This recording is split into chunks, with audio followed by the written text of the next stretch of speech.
Hello everyone, this is a short video on balance of payment.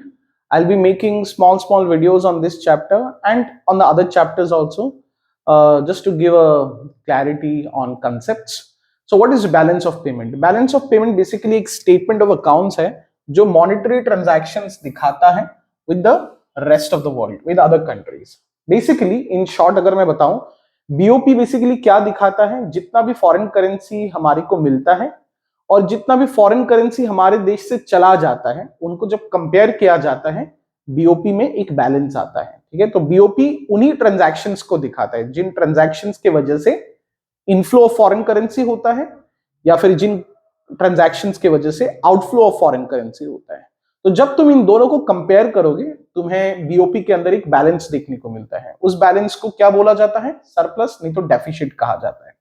Okay, अब थोड़ा और इसको समझते हैं कि ये जो मॉनिटरी ट्रांजैक्शंस मैंने लिखा है, ये करता कौन है? ये एक गवर्नमेंट भी कर सकता है, मतलब ये जो ट्रांजैक्शंस है ये करता कौन है? ये एक सरकार भी कर सकता है, ये कोई फर्म्स भी कर सकता है, ये कोई इंडिविजुअल भी कर सकता है। राइट नाउ लेट्स अंडरस्टैंड, जो कॉमर्स के स्टूडेंट्स है वो इस लैंग्वेज को समझ पाएगा।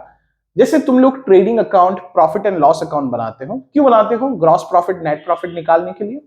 And gross profit, net profit कैसे निकाला जाता है? जब तुम डेबिट आइटम्स को क्रेडिट आइटम्स के साथ कंपेयर करते हो। ट्रेडिंग पीएल अकाउंट में डेबिट आइटम्स क्या होता है? जितना भी खर्चा होता है उनको हम डेबिट करते हैं और जितना भी इनकम्स होता है उनको हम क्रेडिट करते हैं। है ना? तो जब क्रेडिट डेबिट से बड़ा हो जाता है, हमें नेट प्रॉफिट मिलता है, और अगर डेबिट क्रेडिट से बड़ा हो जाता है तो हमें नेट लॉस देखने को मिलता है। सिमिलरली बैलेंस ऑफ पेमेंट के अंदर भी जब बैलेंस ऑफ पेमेंट बनाया जाता है ना, ये जो स्टेटमेंट बनाया जाता है, इसके अंदर जब जब हमें फॉरेन करेंसी मिलेगा उसको हम क्रेडिट आइटम मानते हैं। मतलब just consider it as a income. हालांकि इनकम बोलना गलत हो जाएगा, बट कह सकते हो कि ये क्रेडिट आइटम है जब भी हमें फॉरेन करेंसी मिलता है।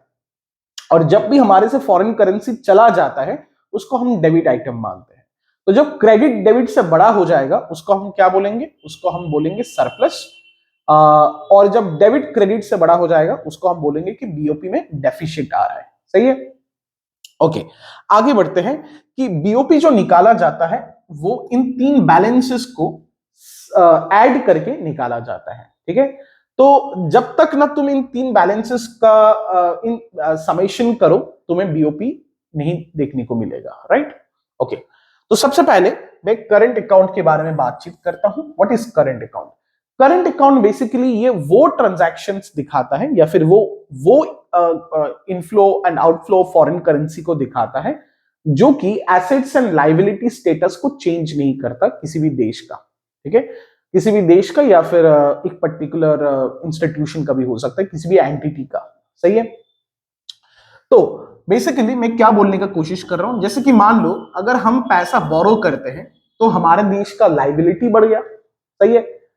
या फिर मान लो अगर मैं किसी देश में जाके इन्वेस्ट कर रहा हूं तो वो हमारा देश का एसेट को बढ़ा देता है। ठीक है, तो ना तो बोरोइंग्स हम दिखाने वाले हैं करंट अकाउंट के अंदर, ना ही हम इन्वेस्टमेंट, चाहे वो एफडीआई हो चाहे वो एफआईआई हो, व्हाट टू से, हम उनको नहीं दिखाने वाले हैं, बिकॉज वो एसेट्स एंड लायबिलिटी स्टेटस को चेंज कर देगा हमारा देश का। तो सर करंट अकाउंट में दिखाया क्या जाता है? जो रेकरिंग बेसिस में होता है, जो रेवेन्यू आइटम होता है। तुम लोग अकाउंट्स के अंदर पढ़ते हो या फिर तुमने इकोनॉमिक्स में भी पढ़ा है कि कैपिटल आइटम होता है एंड रेवेन्यू आइटम होता है। कैपिटल ये वो चीज है जो एसेट्स एंड लायबिलिटीज होता है बेसिकली, एंड रेवेन्यू आइटम्स को बेसिकली हम क्या बोलते हैं? इनकम्स एंड एक्सपेंसेस बोलते हैं। राइट? तो करंट अकाउंट बेसिकली क्या दिखाता है? ये दिखाता है हमारा export and import of goods and services दिखाता है। ठीक है, गुड्स एंड सर्विसेज दिखाता है, export and import of goods and services. And ये दिखाता है current account transfers, current account transfers दिखाता है। ठीक है, ओके, अब ये जो मैं सर्विसेज बोल रहा हूं ना, इसमें भी थोड़ा क्लासिफिकेशन है। Services are of two types, one is factor services and दूसरा क्या है? दूसरा है नॉन फैक्टर सर्विसेज। अब नॉन फैक्टर सर्विसेज क्या हो गया? ये हो गया बैंकिंग सर्विसेज, इंश्योरेंस सर्विसेज। ठीक है, या फिर कोई भी अदर कंसल्टेंसी सर्विसेज कह सकते हो, जैसे कि आईटी फर्म्स वगैरह जो सर्विसेज प्रोवाइड कर रहा है। ठीक है, फैक्टर सर्विसेज क्या हो गया? फैक्टर सर्विसेज जैसे कि मान लो लैंड के बदले में रेंट पेमेंट करना, ठीक है, लेबरर को वेजेस पेमेंट करना, ठीक है, कैपिटल के ऊपर इंटरेस्ट देना एंड एंटरप्रेन्योर्स को प्रॉफिट्स देना, ठीक है। तो ये जो सर्विसेज के बदले में हम पैसा देते हैं या फिर हमें मिलता है, उनको हम क्या बोलते हैं? उनको हम फैक्टर सर्विसेज या फिर फैक्टर इनकम बोलते हैं, ठीक है। ओके, तो ये जो लैंड, कैपिटल एंड एंटरप्रेन्योर्स को मिलता है, लैंड के बदले में हमें क्या देना पड़ता है? रेंट देना पड़ता है। कैपिटल जो हमें देता है उनको क्या देना पड़ता है? इंटरेस्ट। एंड जो एंटरप्रेन्योर्स है, जो ओनरशिप में पैसा लगाता है, उनको प्रॉफिट्स देना पड़ता है।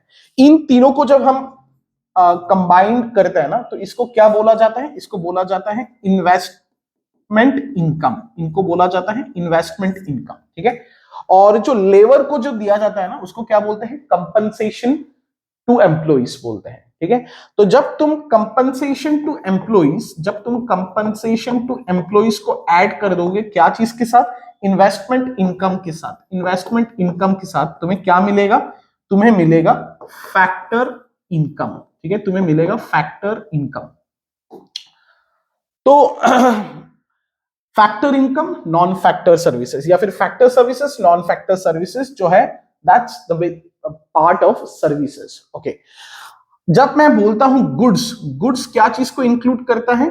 मर्चेंडाइज आइटम्स को इंक्लूड करता है, जो कि पूरा पूरी विजिबल, जो टेंजिबल आइटम्स है। मतलब गुड्स क्या चीज को इंक्लूड करता है? the items which are visible by nature, which can be seen while crossing the borders, so they are basically considered as goods, ठीक है। तो export and import of goods and services हो गया। एंड करंट ट्रांसफर्स क्या है? Okay, current account लिख दिया मैंने। करंट ट्रांसफर्स क्या है? करंट ट्रांसफर्स बेसिकली जैसे कि किसी और देश से रेमिटेंसेस आना, गिफ्ट्स आना, ग्रांट्स आना, जो बेसिकली यूनिलेटरल ट्रांसफर्स है, मतलब जिसके बदले हमें कुछ देना नहीं है, ठीक है। So they are called as current transfers. हम भी कर सकते हैं, हम किसी और देश को दे सकते हैं, हमारे देश से कोई इंडिविजुअल अपने फैमिलीज को रेमिटेंसेस भेज सकता है, राइट। सो बदले में कोई एक्सपेक्टेशन नहीं है।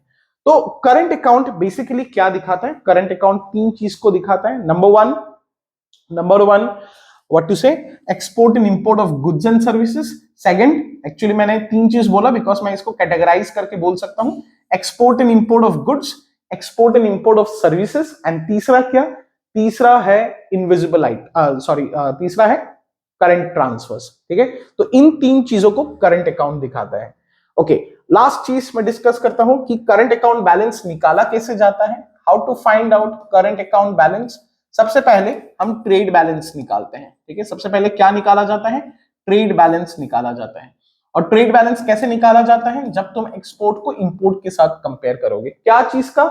गुड्स का, export of goods and import of goods. Please याद रखना, जब ट्रेड बैलेंस निकालते हैं हम सिर्फ मर्चेंडाइज आइटम्स को ही कंसीडर करते हैं। So trade balance is nothing but a balance that is found out by comparing only the export of goods and import of goods. Now यहां पर मैं एक चीज कह देता हूं कि जब मैं गुड्स का बात कर रहा हूं, मैं कंज्यूमर गुड्स का भी बात कर रहा हूं एंड मैं कैपिटल गुड्स का भी बात कर रहा हूं, ठीक है। कंज्यूमर गुड्स जैसे कि व्हीट, राइस, अनियन, पोटैटोज, ये हो गया कंज्यूमर गुड्स। कैपिटल गुड्स जैसे कि मशीनरी बेचना, अगर हमारे यहां से कोई मशीनरी बेचा जा रहा है, that's also good, okay, that's also good, okay, however capital good but that's a good, right। so trade balance कैसे निकाला जाता है? एक्सपोर्ट माइनस इंपोर्ट करके ट्रेड बैलेंस आता है। दूसरा स्टेप क्या होता है करंट अकाउंट बैलेंस निकालने का? दूसरा स्टेप होता है गुड्स एंड सर्विसेज बैलेंस निकालना। क्या निकालना? गुड्स एंड सर्विसेज बैलेंस, ठीक है। तो सर ये कैसे निकाला जाएगा? देखो, गुड्स का बैलेंस तो इधर मैंने निकाल लिया, तो बेसिकली इसको कैसे निकाला जाएगा? ट्रेड बैलेंस को हम लिखेंगे जो कि ऊपर से आ जाएगा, प्लस क्या करेंगे? सर्विसेज का बैलेंस निकालेंगे। अब सर्विसेज दो प्रकार का है, हमने देखा है, एक है फैक्टर सर्विसेज से पैसा जो आता है नेट टू नेट करके, और एक है नॉन फैक्टर सर्विसेज जो फॉरेन करेंसी आता है नेट टू नेट करके। नेट टू नेट का मतलब क्या है कि देखो, फैक्टर सर्विसेज के वजह से हमें भी पैसा आता है, हमें भी फॉरेन करेंसी आता है और हमें भी फॉरेन करेंसी देना पड़ता है, ठीक है, देना पड़ता है, बिकॉज हम भी फैक्टर सर्विसेज लेते हैं।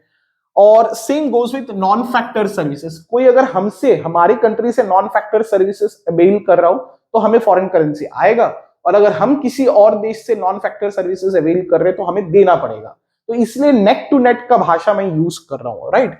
तो सर्विसेज के अंदर दो चीज आते हैं, एक है फैक्टर सर्विसेज और दूसरा है नॉन फैक्टर सर्विसेज, राइट। तो सर इधर हम क्या लेने वाले हैं, दोनों को लेने वाले हैं? नहीं, सिर्फ और सिर्फ नॉन फैक्टर सर्विसेज का बैलेंस लेने वाले हैं। मतलब नॉन फैक्टर सर्विसेज से नेट टू नेट मेरे को क्या फॉरेन करेंसी मिल रहा है, that's what we consider here. अब सवाल आ सकता है क्यों sir goods and services balance के अंदर सिर्फ और सिर्फ नॉन फैक्टर सर्विसेज को क्यों लिया जाता है? वो इसलिए लिया जाता है बिकॉज नॉन फैक्टर जो सर्विसेज है उनको प्योर बिजनेस एक्टिविटी माना जाता है। ऐसे तो फैक्टर सर्विसेज भी बिजनेस एक्टिविटी है, बट देन कंसल्टेंसी सर्विसेज देना, इंश्योरेंस सर्विसेज बेचना, बैंकिंग सर्विसेज बेचना, they are like more core business activities, right. तो हम ट्रेड बैलेंस निकालते हैं, नॉन फैक्टर सर्विसेज का बैलेंस निकालते हैं, जब इन दोनों को ऐड कर देते हैं गुड्स एंड सर्विसेज का बैलेंस आ जाता है। तीसरा क्या है? तीसरा है हमारा व्हाट टू से इनविजिबल्स का बैलेंस निकालना।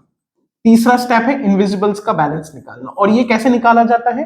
As we all know services are all invisibles, so quite obvious इधर हम क्या चीज को ऐड करेंगे? फैक्टर सर्विसेज का बैलेंस को ऐड करेंगे, जिसको हमने नाम दिया था अगर याद होगा इन्वेस्टमेंट इनकम। इन्वेस्टमेंट इनकम को ऐड करेंगे, उसके बाद नॉन फैक्टर सर्विसेज का जो बैलेंस है उसको ऐड करेंगे, प्लस करंट ट्रांसफर्स जो है उसका भी बैलेंस को ऐड करेंगे। Not to forget current transfers जो है, हालांकि उसको अलग लिखा गया है, ठीक है, उसको अलग लिखा गया है, बट करंट ट्रांसफर्स जो है they are also considered under invisibles, ठीक है। तो इनविजिबल्स तीन चीज को कंसिडर करके आता है इनविजिबल्स का बैलेंस। एक है investment income which is nothing but factor services का बैलेंस, ठीक है। उसके बाद तुम्हारा ओके इन्वेस्टमेंट इनकम बोल रहा हूं मैं, इन्वेस्टमेंट इनकम प्लस इधर हो जाएगा तुम्हारा कंपनसेशन टू एम्प्लॉइज भी आ जाएगा, ठीक है।